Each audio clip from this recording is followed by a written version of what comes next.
and welcome to the panel discussion on the role of corporations in society, a global and historical perspective. My name is Colin. I'm a professor of management studies at the Saïd Business School at Oxford University, and it's my great pleasure to be moderating this panel.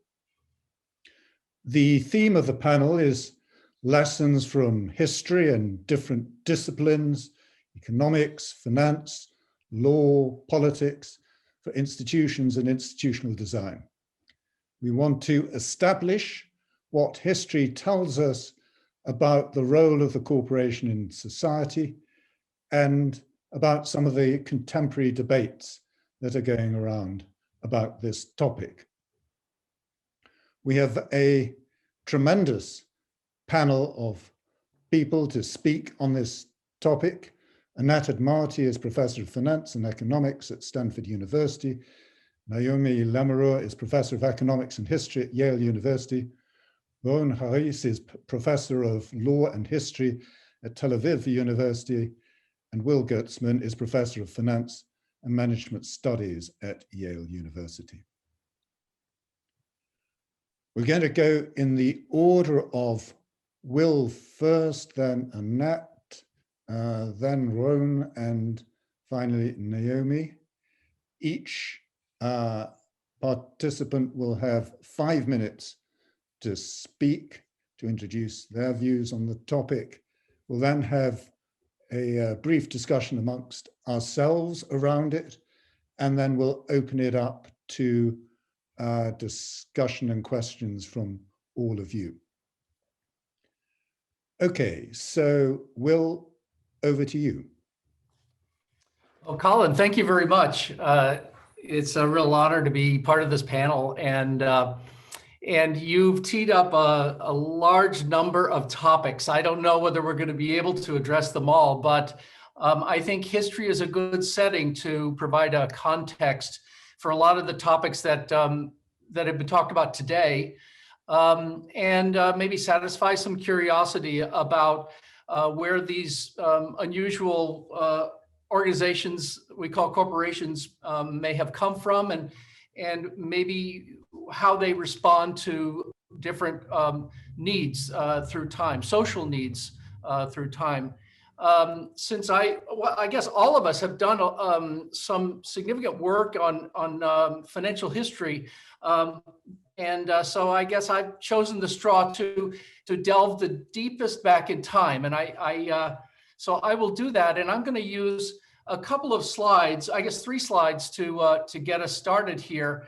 This is a picture of the a Dutch East India Company ship. I don't know whether it's from 1602 or the time when this company was formed, but I wanted to start off with this because the origins of the corporation are typically traced back to the early trading companies that formed in about 1600 or so, and going forward as enterprises to trade great distances.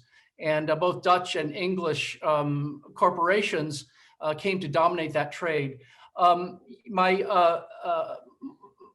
Harris has published a fantastic new book that really charts the logic of these things and their evolution through time and their importance. So he's gonna, I'm sure he'll speak a little bit about these. But what I wanted to do was to push back a little bit further in time and look at a slightly different context, because the corporation in this context appears to be something that can deal with things that are quite risky and involve dangerous voyages and long times before you start to see dividends from this enterprise. But myself and some research colleagues have delved into some of the kind of precursors, if you will. So I'm going to spend just a little bit of time on something that is a bit speculative. The notion that there were corporate-like organizations in Roman times. We don't really know exactly whether the Romans had large-scale corporate-like organizations, but we do have some evidence. When I say we, scholars, at least for the last I don't know, 120 years have been publishing on these things called Roman Publican societies. And the way that they're described, and they're described really not in depth in literature, is as organizations that were set up to perform various functions of the state that were basically farmed out or auctioned off to groups of individuals. We can call them companies that were then organized in such a way that the investors in these companies owned shares, and those shares presumably were rights to proceeds from this activity, whether they were fees paid by the state or possibly also fees that the companies collected themselves through a license that the state would give them. So I'll give you an example. Those of you that have heard of publican societies probably have heard about them through some New Testament stories that have to do with tax collecting. And certainly there were publican societies that were licensed to collect Roman taxes and ports and things like that in Asia, in Sicily, and other places that Rome controlled. Now, what makes them sort of corporate-like? There is evidence that they existed not as partnerships, but as things that could live longer than the life of a single participant. And also there are some hints, I would say, or references to share price fluctuations and dealing in shares, and even in manipulation of share prices. So on this fascinating, but possibly a bit slim evidence, scholars have really pointed to these publican societies as early corporate-like entities that might be evidence that capital could be gathered from a lot of individuals that don't necessarily have to feel like they're in business with each other, but somehow there was a mechanism for allowing them to be comfortable with that kind of large-scale association. Now, I want to keep my remarks fairly brief, and I'm going to move on to something that my co-authors and I have spent maybe the last 10 years, maybe a bit more, investigating with great enthusiasm in the city of Toulouse. The city of Toulouse has a river that runs through it that's it drops very quickly, and it's amazing river for water power, and it's been used to mill grain ever since the Middle Ages. So what you're looking at is a picture that has an old picture upper left-hand side from the Chronicles of Nuremberg, and I've circled the place where this company was, and it's called the Honor del Bazacle. It's one of two very early companies that was formed as a milling company. And if you go to Toulouse, you can still see, well, this is a modern 19th century building right on that very spot, but it's right where this dam was built in order to make this thing work. A dam, of course, required capital investment. The fascinating thing about this firm is that it lasted from 1372 until 1946, when essentially it was nationalized by the French government as an electricity company. But I've shown you a picture of shares here. Now, what makes this particularly exciting from the perspective of corporate history is that you can enumerate, or scholars have enumerated, every single one of the modern features of the corporation that we associate with it. So it's a firm that did something quite prosaic, which is mill grain, not go around the world to collect spices. But it had a distinct juridical entity. It had a very sophisticated way of organizing itself in terms of annual meetings, staggered boards, hiring CEO, one person, one vote, male and female shareholders treated equally. Something called locked-in investment, where you couldn't just say, I've got a share, I want a piece of the mill back. Active tradable shares, where maybe some 2 to 10% of the value might turn over every year in terms of trading.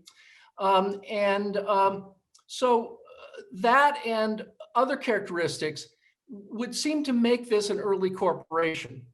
The thing that perhaps is fascinating is it existed at the time that Dutch East India Company was developing many of these same rules in a quite a different developmental path.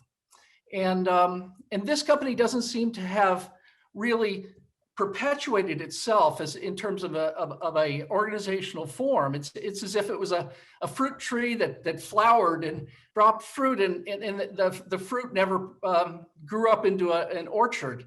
So it's not like this is a root of our modern corporate form, but it's fascinating that the way that it evolved was mostly as a way to resolve the kinds of concerns and disputes and problems that modern corporations do, the things that shareholders would require in order to invest their capital for long term, and resolve issues of asymmetric information and other kinds of issues that corporate governance is necessary for. So there's a lot more I can say about these two. I just wanted to introduce them to you, and then step back and let my colleagues speak a bit more about their research. Thank you very much indeed, Will. And just before I move over to Anat, let me just tell you that if you want to raise any questions while people are speaking, put them in the chat or the Q&A, and then we'll read them later on. Anat, over to you. Thank you. Well, I'm going to fast forward to today and let the historians haggle over exactly when corporations started. When you start delving, obviously at the historical times, there were very few corporations, and they were special and chartered specially and quite clearly very much government-like. Today, we have a lot of corporations. If I was to delve into and show you pictures of some of them, we could spend the entire session talking about a corporation very close to my heart. I mean, these days, you may not be able to drive down the street without a driver's license, but a corporation can actually have unknown beneficial owners these days. So from shell corporations all the way to complicated structures across the globe, there are many, many, many corporations, some public, some private, etc. Close to my home in California, although I'm in Israel right now, there's a corporation named Pacific Gas and Electric. It's a utility, it's a regulated monopoly. In my area, I basically have to buy my electricity from them.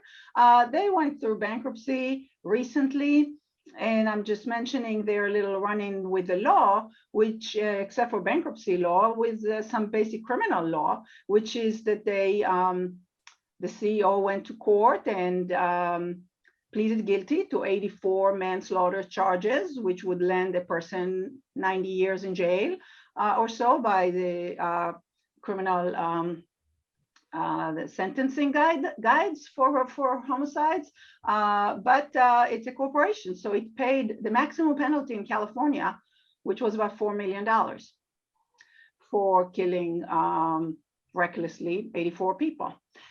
So from that very basic notion, I just want to say that corporations today are many, and some are very powerful and some are very opaque and engaged in illegal conduct that we may not see until it somehow pops itself, or if we really manage to look. Sometimes we could find some shell companies if we have a Mueller investigation somehow paying attention. Otherwise, they might be entirely under the radars. The big complex ones rival most governments, and so today, or many governments. And so today, the basic situation is, and really my main point, is that it goes back to what Liz Pullman said at the very end of that session. And sorry, I was in and out. I just arrived in Israel and it's evening time. That corporations are political actors, not just market actors. And of course, their governance is such that whatever is the purpose, they will engage in politics, which in involve interactions with the government. There are many, many touch points. They could provide services or goods to the government. There are many touch points there in procurement and other ways in which governments and corporations can essentially have developed symbiotic relationships. And they are the national champions in the industrial policies we just have a big fight over between US and China, et cetera. So there are always governments involved. The problem today with corporations and society is that corporations have basically overwhelmed and undermined democracies. And so democracies today are having trouble figuring out how to control these legal people, not assets owned by shareholders, not nexus of contract, but as, for example, Hansen and Crankman clearly explained, separate, and as is known even from those back in those days, separate legal entities that have rights and nominally responsibilities, but which we as a society are having trouble creating and enforcing proper rules for. We call them regulations, we hate them, and then we turn to corporations when governments fail without asking why it is that governments fail and whether the success of corporations had something to do with it by overwhelming our governments. So I'm very concerned about this problem and this intertwined crisis in so-called capitalism as practiced in democracies today. And I think they're very much related, and they relate to corporate governance failures, which ultimately are the governance failures of democratic governments. I can elaborate and I can give many more examples. I just throw off a few names, and don't tell me these are few bad apples, because the more you look, the more you find. Carillion in UK, Wirecard, Greensill, each one of them is a huge drama, sort of a la Enron or more, with politicians, with failure of auditors, all the watchdogs and all of that. So there are just spectacular failures across the board, from the manslaughter to fraud and deception. And then, governments are supposed to come to the rescue if there is a COVID crisis, and CEOs, as we recently read, walk off with a lot of money. So a lot has gone wrong with the current successful corporations who do a lot of good things for us, but also create a lot of problems, including for democracies. Thanks. Thank you very much, Anat. I'll turn to Varun.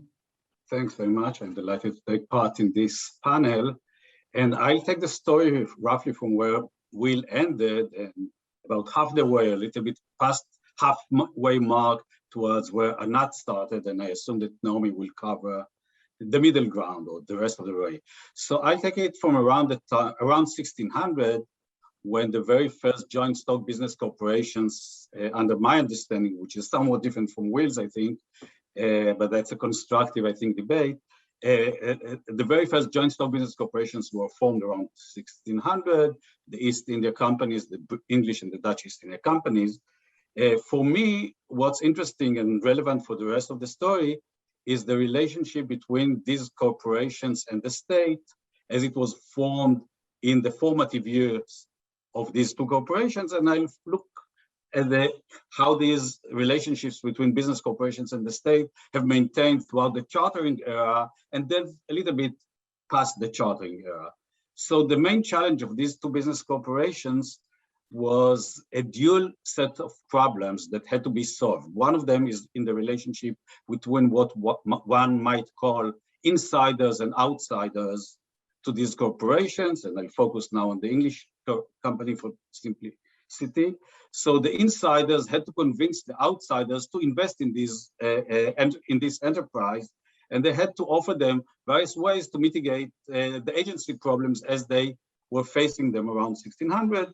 These were quite different from the pre-1600 agency problems because the scale was larger. We're talking about hundreds of investors. They are more passive than in previous family firms or merchant networks or whatever, or partnerships. And this agency problem had to be addressed by offering voting, by offering dividend rights, by offering access to information, and by offering an option for exiting through the secondary market. And these mechanisms, these tools have developed over a few decades, maybe almost a century in order to address this problem. So this was a new problem that had to be addressed, and is the well familiar problem that we're still addressing in terms of internal agency quorums. The second set of problems, which is more relevant for what I'm talking about today, is the relationship between the state, the ruler, the queen, the later kings, and the corporation. Here the concern was that once you accumulate and pull together assets, the ruler will be tempted to expropriate these assets. So the ruler had to convey credible commitment not to do this. And the credible commitment had to be accompanied by an environment that supports it, some level of a rule of law, some level of separation of powers, some level of judicial review, of interplay of interest groups. But in addition, there was the charter itself, and the charter itself was a sort of a contract, as I understand it, between the ruler, the state, and the incorporators, the shareholders. And this charter was a quid pro quo charter in the sense that the incorporators got incorporation and often also monopoly. On the other hand, they had to offer something in return, and this something was some sort of public service. And here we see the beginning of public service by joint stock business corporations. You could not incorporate without convincing the crown, the state, parliament later, that you perform some sort of a public, promote some sort of public good, some sort of purpose that is important for the ruler. So this is the beginning of this relationship. And it continued, and you can see with every charter, there is the preamble of the charter states the public purpose that is being promoted. It could be expansion of the empire, services to the Navy, construction maybe of new colonies in North America, creation of servicing the national debt, construction of canals and railways, etc.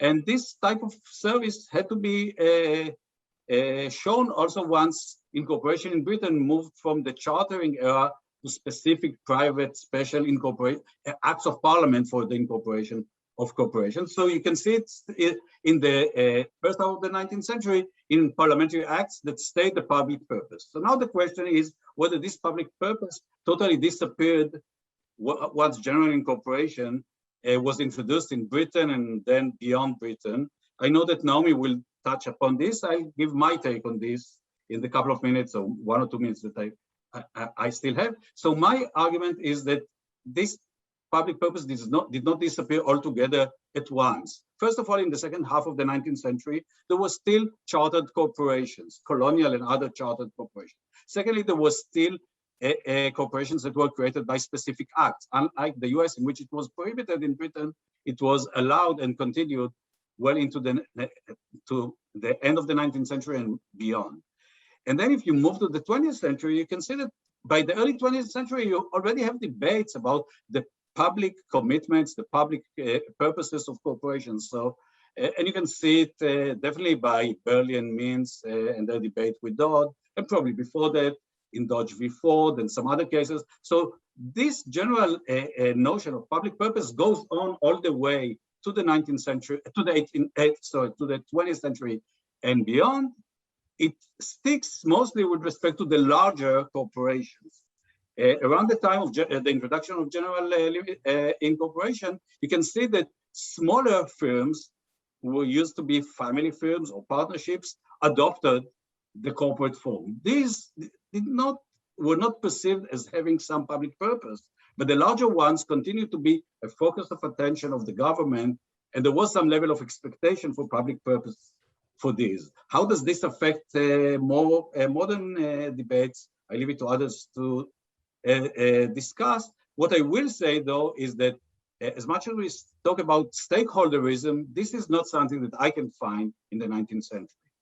The idea that creditors have a specific say, or that the employees have a specific say, is not something that I can identify in the 19th century. I believe that this is a 20th century creature. So the history of the public obligation of corporations is very long. It was born with the first joint stock business corporation. The idea of stakeholderism is much younger. And again, how does this affect current debates is a different matter. I'll stop here. Thank you very much indeed, Ron. So I'll now turn to Naomi. So I'm going to try to be a little bit controversial. As Ron just told you, the idea that corporations receive special privileges from the state and therefore have special obligations to society goes back to the period of special charters. So the question I want to pose is really the one that Ron was posing at the end, is whether it makes sense to think of corporations that are chartered under general laws as having similar obligations. And the answer that I'm going to suggest today is that the answer may have been yes when the general laws were first enacted, but it's probably no today. And the simple reason is that the corporate form is only one of today of a large variety of organizational forms that have features that historically were possessed only by corporations. So my answer that of no doesn't mean that businesses should be freed of social obligations, but I think that these obligations should not be tied to the use of the corporate form. Regulations that society decides are important for its welfare should apply to businesses regardless of the organizational form that the business takes. All right, let me say a bit more about the historical point. When corporate charters were grants, special grants from the state, they could and often did confer privileges like monopoly powers, as well as the usual attributes of the corporate form, that is owner shielding, entity shielding, legal personhood, concentrated management, and so on. Now, these special privileges, bundled with corporate attributes, were often awarded to political favorites. And so it's not surprising that they generated a lot of opposition, a lot of controversy. And one outcome of that opposition was general incorporation. Now, with general incorporation laws, businesses could secure corporate attributes as a matter of routine. Incorporation in and of itself no longer entailed the award of monopoly privileges. That doesn't mean that there were no monopolies any longer, and that just gave us a really good example of a monopoly that is also a corporation. But the process of creating these is different from the process of creating corporations in general. At the time these general incorporation laws were passed, corporate attributes still conferred advantages on the businesses that obtained them. So one could argue that businesses that took out corporate charters should bear some obligations in exchange for these attributes that other firms did not have. But this argument really makes sense only if forming a corporation was the only way to secure these corporate attributes. Now, historically on the European continent, there were always other ways to secure at least some corporate advantages. For example, you could organize limited partnerships, you could contract within partnership form to limit liabilities in various ways. And in a limited partnership, limited partner shares could even be tradable. And then in 1892, Germany introduced a new form, the GmbH, which is essentially an LLC that came much closer to the corporation. And over the next 3 decades, then variants of the limited liability form spread to other countries on the European continent, mainly at first. And then Britain in the first decade of the 20th century. In the US is really a laggard. It really doesn't get these forms until the end of the 20th century. Now, as these forms spread, the gap between corporate privileges and those of other forms narrowed, and one can make the case that they virtually disappeared. And so in this world where you can use a variety of forms that have essentially corporate attributes, does it make any sense to talk about corporate social obligations. I want to provide a couple really quick reasons why the answer might be no. First of all, the number of corporations. In the US alone, there are more than 6 billion, probably closer to 7 billion corporations. Most of them are small and indistinguishable from other businesses. When we think of social ills, many social ills are no longer, you can no longer make the case that they're exclusively attributable to business corporations. So for example, distortions in campaign finance, if you look at the top contributors to political campaigns in the US, they're largely voluntary associations that take the nonprofit corporate form.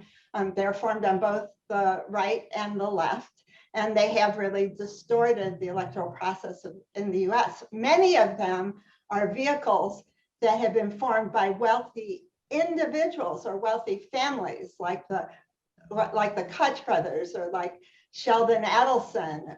Adelson, whose fortune came from casinos, along with his wife, poured more than $215 million into the 2020 elections. That's the largest amount recorded of all publicly disclosed donors. Business corporations don't come even close. To give another quick example, inequality. Inequality is a serious problem, especially in Anglo-American countries where it has been rising rapidly in recent years. But there are a number of recent studies based on internal IRS data that show that non-corporate forms are a big part of the story.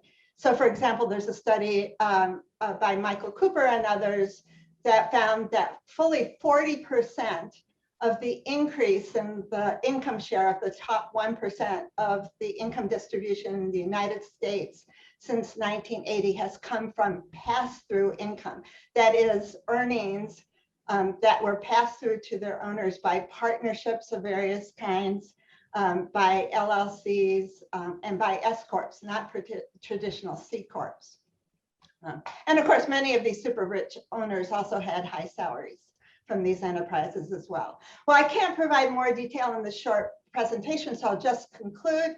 I want to say there's a lot of persistence in political rhetoric. The idea of corporate social responsibility is a good example. It goes back to this period of special charters. But I think to just keep talking in this way means that we're fighting the last war. I would like to suggest that the focus on corporate social responsibility might profitably be downplayed in favor of focusing on particular social problems like inequality, like market power, like environmental protection, like fair labor standards, and applying whatever remedies we as a society deem are important to businesses more generally. Otherwise, we're in a world where a company can escape regulation, and we're seeing examples of this by changing its organizational form. Now, perhaps because of their history of having a broader menu of organizational forms, European countries have gone farther in this direction than the US or Britain. In Germany, for example, where many of the largest firms are GmbHs and not corporations, many regulations are written in terms of the size of firms rather than their organizational form. And so I would like to suggest that this is something we should think about. Okay. Okay, Naomi, you've, I think, opened up a great debate. So what we've been hearing is that from Rome through France in the 14th century, through Britain in the 17th century, to the US and elsewhere at the beginning of the 19th century, we saw an important role for the corporation in society. And then the question is, what happens post freedom of incorporation? And we've just heard a view that we probably should be taking the emphasis off corporations and moving it to some other focus of policies. So let's just see what the panel's view is on the subject of whether or not one should really think about the corporate form as playing a key role in society, and is this notion of a separation between the social and commercial objectives of business simply incorrect? So let's just pursue that issue around the panel, if we may. And I'll start with you, Anat. Thank you. Thank you all. So just taking off from Naomi's points, first of all, a lot of the richest people did make their money through the corporate form. So it was private, the Kochs had private companies that routinely violated environmental laws and got away with it. And many of Edelson, there was also a lot of corporate doing, Donald Trump taking advantage of all kinds of rules. So the corporate form was almost always involved, unless it's a superstar, sports hero or artist or something like that. And even they sometimes incorporate. But anyway, I totally agree that my main agreement with the points you made, Naomi, is that ESG and focus on, corporations are going to save us is really a distraction from the root cause of the problems. And the root cause of the problems are in the details of many laws and in the lack of political wills to have better laws and enforce them better. So, the ability to shop laws, the ability to create all kinds of complicated structure, avoid taxes, shift income here and there, and then write rules that then get, sometimes are, they're legal, but they are harmful. And so legislatures or judiciaries have to work, but they often fail us for listening to flawed claims. So what corporations have acquired is not just all kinds of structural power, but also what's called discursive power over narratives that pit governments coerce governments into serving their needs. I mean, just to mention an example is, a lot of the gig companies, and there was recently a debate in California about employment contracts for gig companies. And other terms of service that we sign are completely adhesive and coercive contracts. And whenever I sign them, I get upset that I am not protected better from all kinds of terms that I really have no power, but collectively we should have power to not allow, in terms of the power over data and the power over mandatory arbitration that has gone way too far, non-compete agreements and little details like that. So when you get to inequality and to the big issues, as Naomi said, we need to look at the laws better and try to get the political will to fix them. That's where the problems ultimately, where corporate governance literature has just been silent on. It's political, but and it's legal, but we gotta not ignore these things. And it's not in corporate law, it's in all laws. Thank you, Annette. Let me bring in Ron and Will on this. Ron, would you like to go first? Will raise his hand, so let him go. Yeah, I wanted to offer two cheers for the corporation, or for any other entity that provides access to equity. That's what is the foundation of most of these organizations that we've been talking about, which is a way to share in the creation of wealth, whether it's ill-gotten or gotten correctly. It's a way of sharing. And from a finance perspective, that early Roman corporation was a way of sharing in the spoils of the Roman of the rapid growth of the Roman Republic. And so, the simple notion is that these allow us to bring in other parts of society. The more that we can share in the S&P 500, in the distribution of dividends from these enterprises, the more that our incentives are going to be aligned in most ways. And the less we're going to feel the social pressures of gross inequality. I fear that with the rise of private equity, we have suddenly this gross disparity in who gets access to rapid growth. And I think we're going to continue to feel that social pressure between people seeing themselves as have-nots versus haves. But I have to say, I agree with Naomi and Anat both on the notion that the need to rein in and identify companies that have negative externalities. That seems to be on a lot of people's minds. The urgency is great. So how best to do that is, I don't have a solution to, but I think I would like to find ways of increasing broadening the ownership of companies to include people that don't necessarily have a bunch of wealth right now to do so. Thank you. So could I now just turn to lessons that we might learn from history about promoting successful relations between the corporation and society? Are there some characteristics that we feel have been successful in the past? Was chartering a good idea? Is limited liability a bad idea? Should we look to directors having personal liability?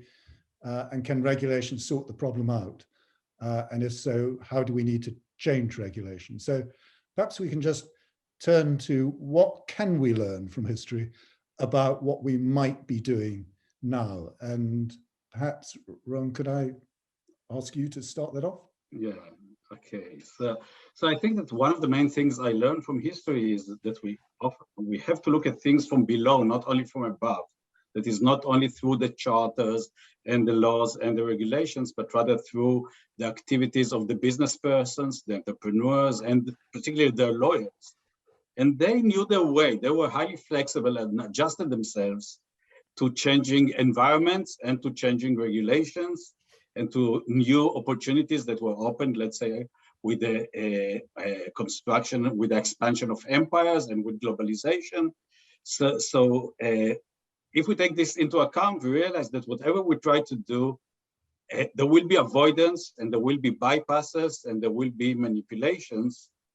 And now when I connect this to the core question, which is what's the social responsibility of corporations, maybe one might interpret this as a question of division of labor. What do you attempt to do through corporate law, organizational law, and what are you trying to do through other spheres of law, let's say environmental law, labor law, or any kind of regulation, electricity regulation, or whatever.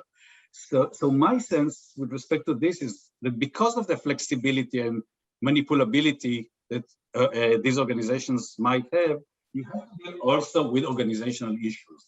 You cannot just look at these as black boxes that you are trying to regulate from the outside. You have to some extent, to understand the mechanisms of these entities. Not all of them are publicly listed corporations, and try to see how do you touch upon these organizational aspects, such as the ability to pull separately different sets of assets, or the kinds of agency problems that are created by various incentives of executives vis-a-vis stockholders. So I think that you cannot ignore this black box. You have to deal with it as well as dealing with outside aspects of the activities of these business enterprises.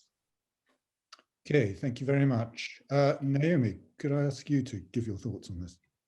So, of course, I agree with everything that Ron just said, which is one reason we write papers together. But I wanted to talk a bit about antitrust because I think it gives a good example of this basic problem.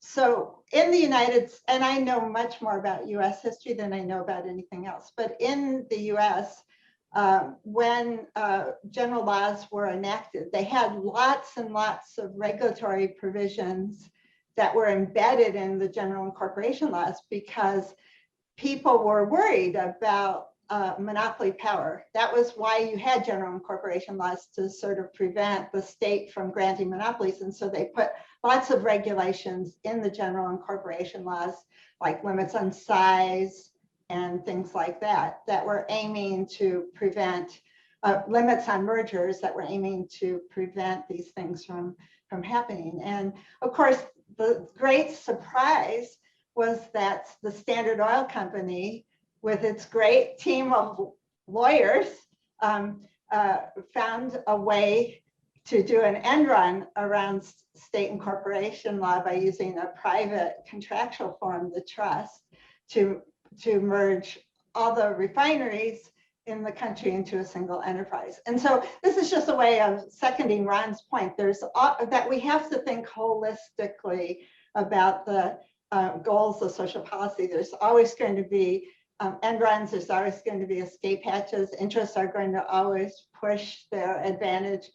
But we have to have a policy that recognizes that we have to think broadly and recognize that that's going to happen. And it's sort of a game theoretic problem. You always have to think down the game tree. Thank you. Will, your thoughts on this?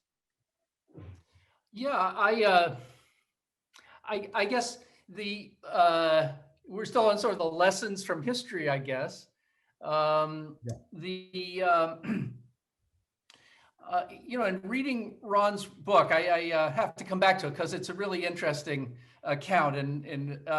But one of the arguments is that that the East India Company suddenly had, you know, lots and lots of shareholders, and that it became, you know, almost a national, a firm which nationally was invested in by people with money.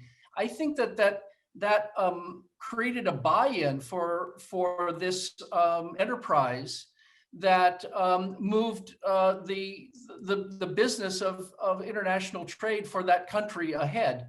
So you know, we can think about corporations as things within a country, but I think that when you look at what Ron's writing about, they also become these strong motive forces for the evolution of a national economy and I don't know, a national character itself. So maybe I'm pushing a little bit too hard, Ron, on this point, but that's one of the kind of takeaways that you could say it's the tail wagging the dog. But as you bring more and more people in, or the 19th century in Great Britain, when the Bubble Act was finally done away with, the broader buy-in and investment in global trade through companies incorporated in and then traded on the London Stock Exchange would seem to have been something that maybe even moved British diplomacy, if you will, which had its own implications. Thank you. Anat. I want to bring to something completely different, but it's just such an obvious point if you talk about, you know, these overwhelming questions and what we can do. Will was talking about ways to get equity, but many of the corporations and early corporations were heavily indebted, and in fact, you know, even the English East India had to kind of refinance. Equity was fine because it was permanent capital, and the corporation was protected from the shareholders in some respect, and its assets were shielded. But when corporations started being taxed, there started being a bias in favor of debt over equity. And that has never been actually legitimate. It was done to maybe help the railroads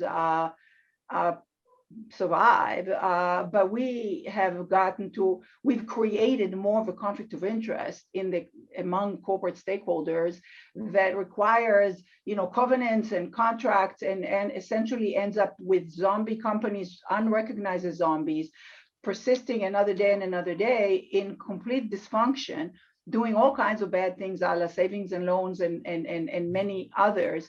And even today, with some companies being very successful, given a lot of public support. But the notion that we should have a tax code that encourages corporate debt over corporate equity is entirely flawed. And the persistence of this policy mistake across many jurisdictions, unlike the mortgage tax deductibility, which is another form of debt subsidies, entirely unrelated to the purpose of even helping home ownership, because there are many more direct ways to achieve this without sending every homeowners into heavy debt and risk, is just a distortion and something to finally get rid of. And economists called it the biggest distortions in the Western world or something, debt subsidies. So there are a few simple things to do. We just seem to keep failing to do them. And then other things are a little more complicated, but there are lessons that, somehow history repeats itself and corporate scandals repeat themselves. And we still didn't fix the auditors, and we just didn't fix the credit rating agency. Basic watchdogs, and they're not trustworthy.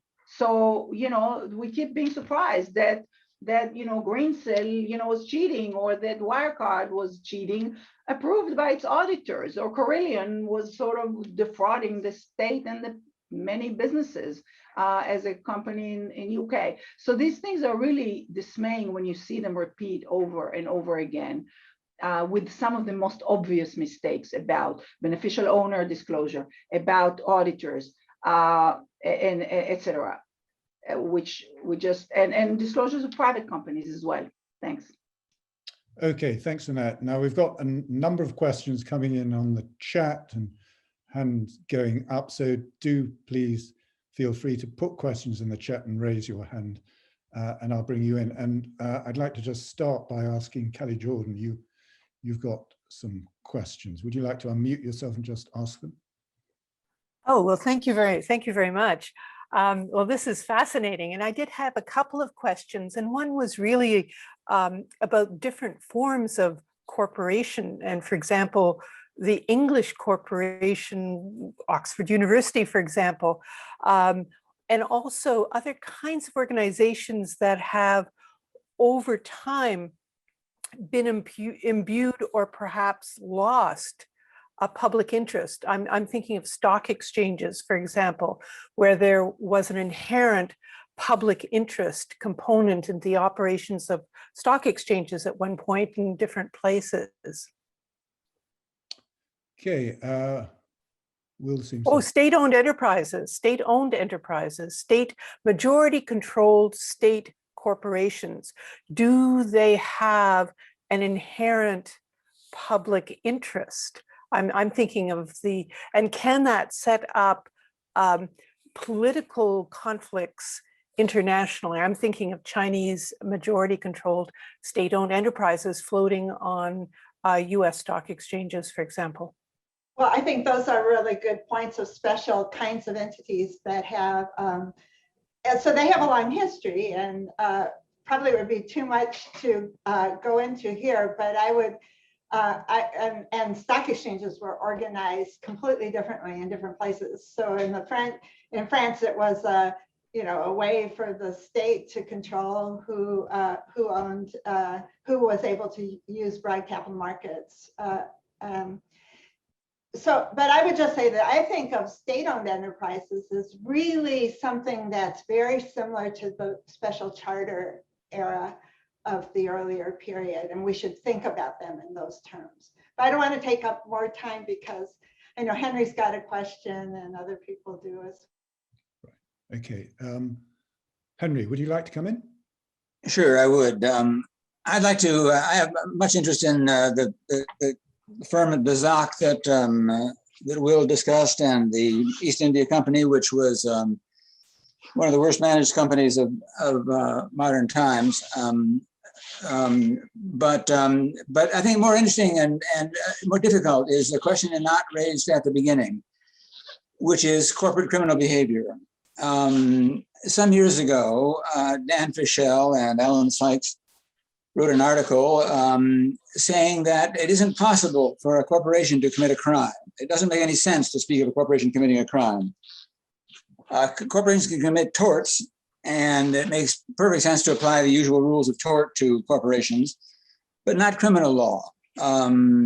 The idea was that if shareholders of a corporation didn't have specific knowledge of the crime, suppose their firm went out and murdered their head of sales, murdered the head of sales of the other company to get a leg up. That individual should be prosecuted for murder, but it made no sense to prosecute the company for murder. Because criminal penalties are by definition, crimes are by definition, they ought to be defined as items for which, things for which there's no socially valuable level. There's no socially good level of murdering your competing sales agent. And so the important thing is just to throw a penalty at the criminal, which exceeds any possible value to the criminal of the act. And that's inappropriate for shareholders who didn't know what they were doing, who just bought a share of stock, that they can appropriately be held responsible for negligent actions, but not for murdering people. So in these fires in California, under the Sykes and Fischel rule, PG&E, the electric company, could be found to have committed a tort, and certainly $4 million would be a pretty cheap justice for the tort. There should be a much higher tort penalty than that, but there should be no criminal penalties for the shareholders unless they were in on the fire setting themselves, engaged in criminal negligence. So, so here's a area of public policy where I think where arguably the corporate form matters, and the fact that it was a corporation that committed the crime is not irrelevant to the way we ought to approach it as a matter of public policy. We should be both more and less casual in our use of criminal penalties with respect to corporations. So such as the notion. There's some problems with this line of argument, but I leave it as it is. Can I just ask a question to follow up on Henry's question? What happens if it's a LLC which was in that same situation? How does the legal liabilities differ?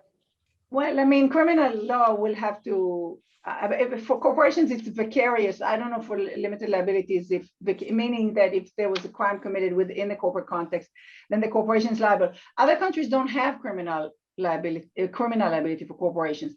The problem is that we don't have executives, being criminally liable, or anybody. So basically, the corporate form allows crime to be committed and responsibility to be evaded.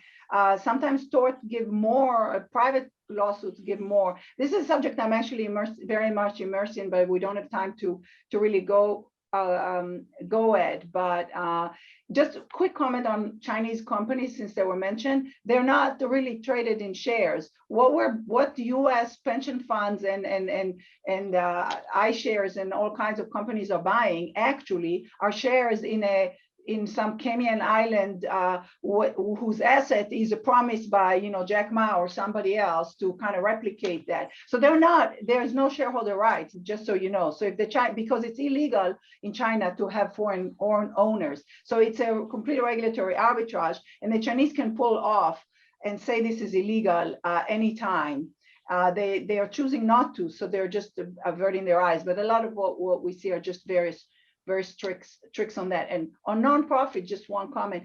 Nonprofits are themselves problematic, and that's between the B corporations and so all the other corporate forms. And a lot of the reasons we have them go back again to the government failure. And so this at the root of the need to have so many nonprofits trying to argue with industry lobbyists over children's product safety or other things, and we can go on and on, is always weak rules and too much freedoms to corporations to cause harm. On criminality, think Purdue Pharma. They did not stuff people in opioids, but they deceived the FDA and the doctors and the patients over the addictiveness of these opioids. Okay. Just very quickly, I'll let Kelly back in again, and then we'll close. Oh, I just wanted to make one clarification there. You do have Alibaba, which is incorporated in the Cayman Islands. But what I was thinking of really were the original Chinese state-owned enterprises for which the corporate law in 1994 was created. It was created in China in 1994 to provide a means of accessing non-Chinese markets so that you had state-controlled, 100% state-controlled enterprises that were corporatized, and a share structure was created. And you're quite right. Shareholder rights, they weren't there because the state retained majority control and wanted simply to raise capital on foreign exchanges and to have a vehicle that looked like it was familiar to US and other international investors, so that those state-owned enterprises that were corporatized, i.e. a small percentage, maybe 10, 15%, was floated, are quite different from the Alibabas of 2 decades later, which were incorporated technically incorporated in the Cayman Islands, and then listed in New York, and then subsequently in Hong Kong. But corporatization, that was the whole reason for the 1994 Chinese companies law, was to create this vehicle for majority state control enterprises, corporations that would raise capital on foreign stock exchanges. Tsinghua, I think the beer company was the first one, I think. Could I break in a little bit, Kelly, because this is a very interesting issue. I don't know whether it's possible. It's a little unstable, my internet. But the earliest Chinese corporations before the revolution were set up with a joint ownership between the government and shareholders, and that theme has carried through into post 1994. What I think is really interesting is this model of the Chinese state expropriation of successful companies, so that once the companies have gotten really big, all of a sudden they think they're living like they're free companies that can do what they want. All of a sudden, the president gets a call, Jack Ma, somebody gets a call saying, "Come here, no, we really do control you, and so just we're going to take it once it's successful, as opposed to setting up a set of rules from the very beginning." Which one would expect to govern the life of the corporation. So I think that's an interesting distinction, actually. It's fascinating what's really going on with China and the creation of these companies. If this new model, or if this model that's manifested itself of the state grabbing the successful firms, it can be expected to perpetuate. It might change the way that Chinese entrepreneurs organize their businesses and where they do.